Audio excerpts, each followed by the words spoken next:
Why is it important to put your rooks on open files?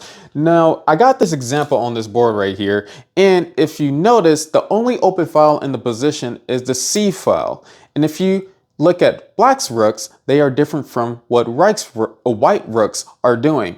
There are active rooks, and then there are passive rooks. These rooks will always be on the defensive since black didn't take the time to put their rooks on the C file. But now, since you're the white pieces, hopefully, you got your rooks on the C file, and actually you created a battery, but I will explain the battery in a future video. Now, since we are controlling the C file, we have the opportunity, if this was our move, to go to Rook C7 to control the 7th rank.